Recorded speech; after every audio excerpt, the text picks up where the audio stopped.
In this video, I'm going to talk about this pretty cool crossover build that was the result of a collaboration between ASUS ROG and the people behind the Japanese sensation Hatsune Miku. I do apologize if I'm not pronouncing it right. And as you can see here, ROG just went all out to create something that is very special, very unique, and definitely very different from your typical PC build. So let's check this new concept out. Let's talk about all the Hatsune Miku parts individually, and let's see how this PC performs when you put them all together. Let's begin. If you don't know who or what Hatsune Miku is, don't worry, you're not the only one. Now, my kids tried to explain it to me, and I also Googled it a bit, but I'm still not sure what a Vocaloid software voice bank does. What I do know is that it is extremely popular, and Miku concert shows, for example, are selling out huge stadiums. So I'm going to stick to the hardware side of all this that I do know a bit about, and assume that there is a huge market for this particular concept. Just like they did with Evangelion, ASUS decided to mostly go for their high-end parts for this Miku project as well. So let's talk about all the parts individually, starting with the biggest and most noticeable one, the ROG Strix Helios 2. And even though we've seen this case before, this bright mint and pink color scheme suits it so well. I really did like the previous Evangelion crossovers they did in the past, but it feels like this is on a different level when it comes to design, and there are a ton of details everywhere just tying the look together. So if you're buying these parts to build a system that is different than most other people have, this will definitely do the job. The case itself is huge, as you can see, so you need to make sure that you have a big desk to support it, but that also means that there is plenty of space for pretty much any build you might have in mind. The case, as before, comes with pretty heavy-duty straps at the top, which are meant to help you move the case around, but I strongly suggest you kind of don't do it as often because the case is extremely heavy on its own, and then even more so with a full build in it. So get somebody to help you put it on your desk and just leave it there. The weight usually suggests a good build quality, and the Helios 2 is extremely well built. It comes with 440mm fans by default. There are a ton of cable management solutions and covers, 2 GPU holders, dust filters all around that are easily accessible from the front. The I/O is done well with double Type-C ports, 4 USB-A ports plus a fan and RGB controller, and the finish is great with no gaps, no inconsistencies, or anything else worth mentioning. For the motherboard, they went with the ROG Strix X870EH, which is a high-end AM5 motherboard, and feature-wise, it comes with all the bells and whistles you might need. It has overkill VRMs, 4 M.2 SSD slots, plenty of USB options, all the modern quality of life features like toolless M.2 slots and an easy GPU release button. And of course, the design is yet again done extremely well, incorporating all the Hatsune Miku details with the well-known ROG ones. This board does come with a single Type-C and USB 3 header by default, but because it was meant to match the case that has 2 Type-C connections and 4 USB 3 connections on its front I/O, you do get an add-in card with the extra headers included, so you can actually connect and use all the available connections on the case. Since this is an AM5 motherboard, you will need an AM5 CPU, and I went with the Ryzen 7 9800X3D for this build. This processor is fantastic if you mostly use your PC for gaming, but you can also consider a 9950X3D, for example, if you do some CPU-heavy work on the side as well. The 9800X3D doesn't really need extreme cooling, so the ROG RYUO 4 360 addressable RGB water cooler might be a little bit overkill, but that is the model that matches this theme, and to be honest, if you're going to go for an overkill, might as well do it properly. The almost 7-inch curved OLED display is going to be the thing you notice first, but again, there are plenty of other details all around as well, like the color-matched frame, tubes and corners of the fans, and the equalizer and Miku details on the side of the fans where the RGB shines through. For the graphics card, they went with the ROG Astral RTX 5080, which is one of the fastest 5080s on the market, and definitely a good choice. It is a big card, but that works really well in this particular case. Just remember to use the GPU holder to take some pressure off the motherboard. It is built really well, it looks great, and that is with or without the Miku theme. And most importantly, it performs great. But I'm going to talk about performance a bit later in this video. I would have loved to see some Miku themed memory or maybe an SSD as well, but ASUS has not broken into those markets, or at least not yet. So for this build, I use these Kingston Fury memory modules and a Fury Renegade Gen 5 SSD.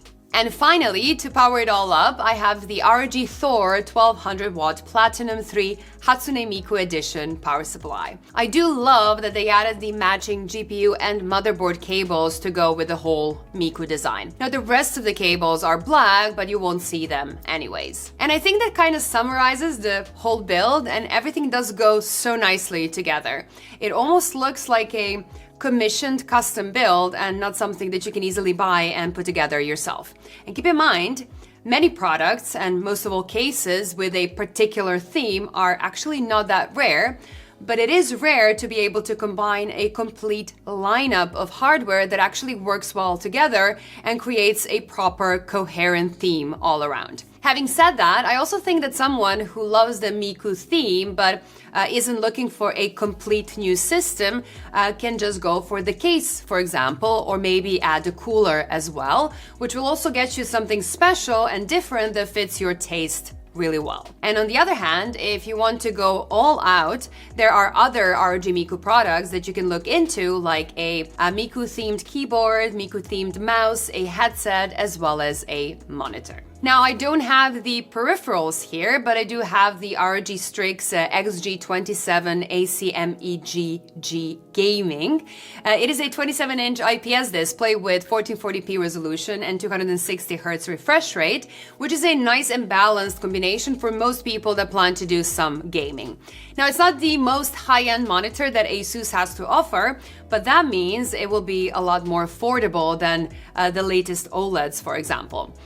It is actually really hard to work on what will fit a large audience, so I'm guessing that they wanted this to be something that Hatsune Miku fans could pick up without spending thousands of euros or dollars on something higher end, or something that might not fit their needs. When it comes to performance, as you would expect from a 9800 X3D combined with an RTX 5080, you will be able to play pretty much any title at any realistic resolution.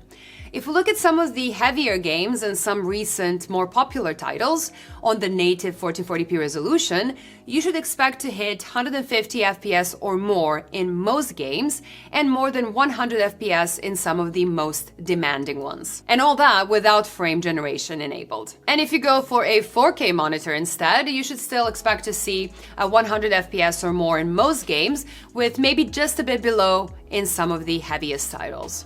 If we look at the thermal performance while playing Cyberpunk 2077, which nicely stresses both the GPU and the CPU, and with the fan noise normalized to 40 decibels at a 50 centimeter distance, there were no issues at all. The CPU was around 60 degrees Celsius on average with a 82 watt power draw, while the GPU was pulling around 366 watts on average, which is a bit more than your standard 5080 would, with its cores at only 61 degrees Celsius and the memory at only 63 degrees. The internal temperatures looked very comfortable as well, so the VRMs were just below 60 degrees. And for the case air temperature, I usually think that anything under 40 degrees is a nice goal to set for any build under load, and this one sat closer to 30 degrees. So there's definitely enough of headroom to make it run even quieter if you prefer to do so. So I guess the only real downside of this high-end ROG build would be its price, because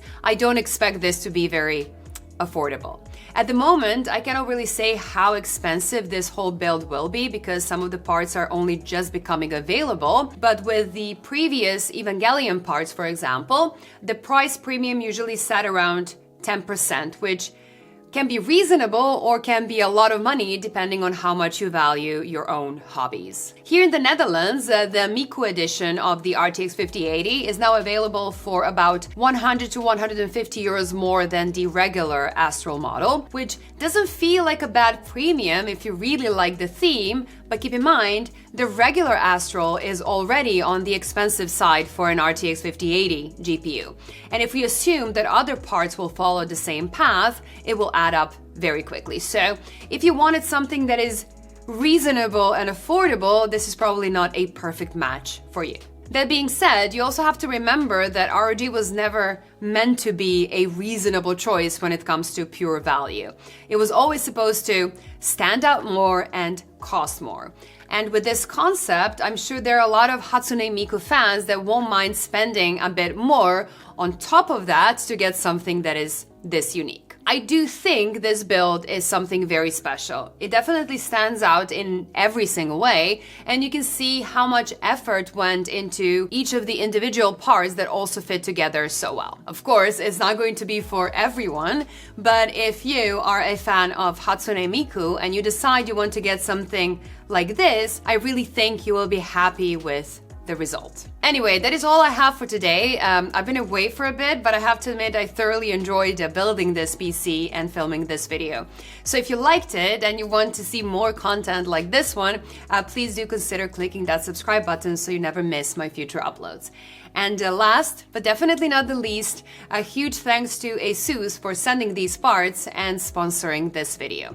And if you were wondering, no, I do not get to keep this, but it will be showcased at the Dutch Comic-Con next weekend. So if you happen to be there, make sure to stop by. I know I will. So thank you all for watching, and I will see you in the next one. Bye.